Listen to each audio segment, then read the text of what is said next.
Halo semuanya, balik lagi di Acul SW Studio karena seni itu bebas ya. Hari ini kita mau belajar lagi soal video-video dari Timothy Ronald karena video-videonya dia itu keren-keren banget sih menurut gue ya. Oke, kita akan ngebahas satu video yang lumayan seru ya dari Timothy, yaitu judulnya Cara Keluar dari Kemiskinan. Nah, nanti videonya ini gue mau breakdown di ChatGPT. Nah, gue meminta ke ChatGPT berikan gue poin-poin penting dari videonya ya, dan juga contohnya gitu ya. Oke, kita langsung aja untuk belajar kali ini ya. Maaf kalau nanti ada banyak banget bising ya, karena di luar itu ada orang-orang yang maling wifi. Kampret emang tuh orang-orang, pada main game, pada berisik. Ya udahlah, sedekah ya. Oke, kita langsung bacain. Oh ya, buat teman-teman yang mau nonton langsung videonya dari Timothy, Cara Keluar dari Kemiskinan, bisa nonton videonya di sini. Nanti linknya juga ada di deskripsi ya. Oke. Cara Keluar dari Kemiskinan oleh Timothy Ronald. Dalam video Cara Keluar dari Kemiskinan oleh Timothy Ronald, terdapat beberapa poin penting yang dibahas untuk mencapai kemandirian finansial. Nah, ini dia ya. Kita mulai. Poin-poinnya itu total ada 5 poin. Nah, cara-caranya itu ada 5 poin ya. Yuk kita mulai. 1. Memahami perbedaan antara modal manusia dan modal finansial. Nah, jadi ada 2 ya. Modal itu modal manusianya dan modal uangnya atau finansialnya. Yuk kita breakdown. Modal manusia merupakan kemampuan dan keterampilan individu yang dapat digunakan untuk menghasilkan pendapatan. Namun modal ini cenderung menurun seiring bertambahnya usia. Oleh karena itu penting untuk memaksimalkan potensi ini saat masih muda. Nah itu ya, itu modal kita ya. Jadi semakin modal manusia itu modal individunya, kepintaran kita ya. Jadi semakin menurun saat usia kita bertambah ya. Misalnya dulu waktu muda kita bisa misalnya kuli bisa kerja gitu kan, tapi seiring waktu bertambah ya kita jadi lemes kan, mata kita makin rabun, tenaga kita makin kecil gitu. Begitu contohnya ya. Modal finansial. Modal finansial adalah akumulasi kekayaan yang dapat diinvestasikan untuk menghasilkan pendapatan pasif. Membangun modal finansial yang kuat memungkinkan seseorang untuk mencapai kebebasan finansial. Nah, kalau modal finansial berarti kebalikannya, semakin tua semakin tinggi. Kalau modal individu tadi ya, modal manusia, semakin tua semakin kecil. Jadi nanti begini sistemnya. Nah, pas ketemu di tengahnya, itu kita udah free deh. Udah bebas finansial seharusnya ya. Kalau memang dari muda kita udah kerja banting tulang dan investnya juga banting tulang, pol-polan kayak gitu. Contohnya, seorang profesional muda dapat menggunakan keterampilan dan pendapatannya untuk menabung dan berinvestasi, sehingga di masa depan ia memiliki sumber pendapatan pasif yang stabil. Nah gitu ya. Jadi dari muda udah kerja, udah nabung, udah investasi, semakin tua dia bekerjanya semakin kecil, sedangkan uangnya semakin tua semakin besar, kayak gitu. Nah itu cara satu keluar dari kemiskinan gitu. Cuma hal-hal kayak gini emang butuh ilmu. Jadi untuk orang-orang yang gak punya ilmu ya kita palingan cuman kerja, nabung, duit habis gitu-gitu ya. Jadi ini sangat penting banget adanya modal manusia dan modal finansial. Yang kedua, meningkatkan tingkat tabungan atau saving rate. Timothy menekankan pentingnya memiliki tingkat tabungan yang tinggi. Sebagai contoh, jika seseorang memiliki pendapatan bulanan sebesar 5 juta dan menabung 1 juta, maka tingkat tabungannya adalah 20%. Meningkatkan persentase ini dapat mempercepat akumulasi modal finansial. Nah gitu ya. Contohnya, dengan menyesuaikan gaya hidup dan pengeluaran, seseorang dapat meningkatkan tingkat tabungannya dari 20% menjadi 30%. sehingga ia lebih cepat mencapai tujuan keuangan.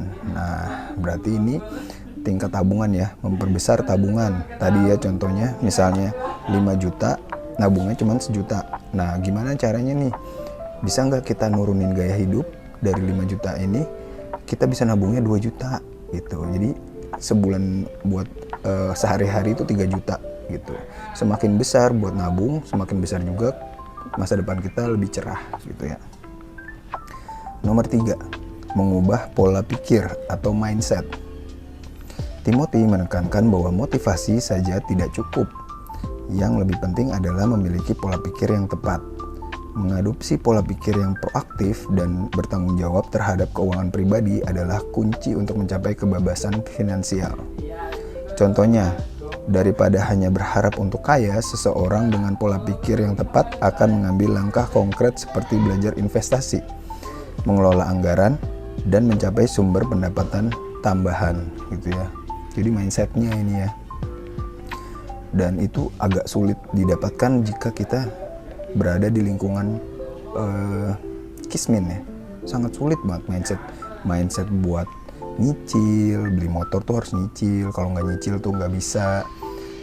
Mindset ini bisa didapetin dari pergaulan kita dengan orang-orang yang lebih baik ya. Nomor 4, berani mengambil resiko yang terukur. Untuk meningkatkan kekayaan, seseorang harus berani mengambil resiko yang terukur dalam investasi. Ini berarti memahami dan menerima bahwa investasi memiliki resiko, tetapi dengan pengetahuan dan strategi yang tepat, resiko tersebut dapat dikelola. Contohnya, berinvestasi di pasar saham atau memulai bisnis baru mungkin memiliki resiko. Tetapi dengan penelitian dan perencanaan yang matang, potensi keuntungannya bisa signifikan. Nah itu ya, orang-orang yang mau keluar dari kemiskinan itu harus berani ambil resiko. Wah, Bitcoin nih serem nih, skeptis nih, gitu-gitu ya. Beraniin aja guys, gak usah takut. Ibaratnya gini ya, kalau gue mikirnya walaupun uang gue gak begitu banyak, cuma gue mikirnya gini, uang itu besok bisa nyari lagi. Kesempatan itu gak datang 2 kali, gitu sih. Kalau gue itu ya, atau kalau gue tanya ke orang-orang yang pebisnis, teman-teman gue tuh ya, punya coffee shop, punya apa, mereka all in deh tuh di bisnisnya pasti. Karena mereka percaya gitu, kalau bisnis ini bakalan ngasilin banyak uang buat mereka gitu. Nomor 5, yang terakhir ya, fokus dan hindari diversifikasi yang berlebihan. Meskipun diversifikasi adalah strategi umum dalam investasi, terlalu banyak diversifikasi dapat mengurangi potensi keuntungan. Timothy menyarankan untuk fokus pada beberapa aset kunci yang memiliki potensi return yang tinggi dan memahami investasi tersebut dengan baik.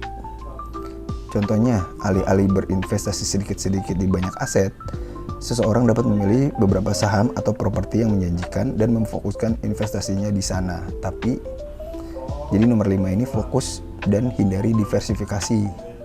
Maksudnya, jangan banyak-banyak. Misalnya kita beli saham, duitnya cuma 10 juta, dibagi sahamnya jadi 10 gitu. Karena kalau 10, kita harus pelajarin satu-satu semua, ikutin semuanya gitu. Atau di kripto kita beli 10 koin. Misalnya kita takut, diversifikasi aja jadi 3, 10 juta itu dibagi 3, Bitcoin, misalnya Ethereum, Solana gitu. Gak usah sampai 10 karena itu bakalan bikin pusing dan penghasilannya juga jadi kecil. Nah, untuk pemahaman yang lebih mendalam, Anda dapat menonton video lengkapnya di sini ya. Nah, buat kalau yang masih belum ngerti, nonton langsung videonya di sini, keren banget. Jadi itu dia 5 poin cara keluar dari kemiskinan oleh Timothy Ronald. Kita bacain lagi tadi. 1, memahami perbedaan antara modal manusia dan modal finansial. 2, meningkatkan tingkat tabungan, nabungnya lebih banyak lagi. Gimana caranya? Bisa kita hidupnya lebih biasa gitu, jadi tabungannya lebih banyak, atau kita cari penghasilan lebih, freelance gitu-gitu. 3, mengubah pola pikir, mindset gitu. Mindsetnya kita ubah dulu nih gitu, jangan mindset miskin. Nomor 4, berani mengambil resiko, nggak usah takut, hajar aja. Apalagi waktu masih muda, hajar aja, mau ngapain, mau berbisnis, mau investasi, hajar aja. Dan nomor 5, fokus dan hindari diversifikasi yang berlebihan. Fokus, mau mau bikin usaha, fokus di usahanya, mau investasi, fokus di investasinya, kayak gitu ya. Jadi gitu aja teman-teman untuk video kali ini. Maaf karena videonya kalau agak banyak suara-suara aneh di sekitar. Nanti kita belajar lagi, kalau yang mau nambahin silahkan komen aja. Kita ketemu lagi di video ini karena video ini akan gue upload tiap hari dan gue akan bikin videonya setiap hari. Ini satu project gue buat bikin buat gue belajar lagi sih sebenarnya ya, karena belajar itu malas dan gue ini udah cukup berumur, jadi belajarnya itu malas banget. Jadi dengan bikin project konten seperti ini gue juga belajar, kalian belajar, mudah-mudahan dan semoga bermanfaat. Ketemu lagi di video selanjutnya, dadah.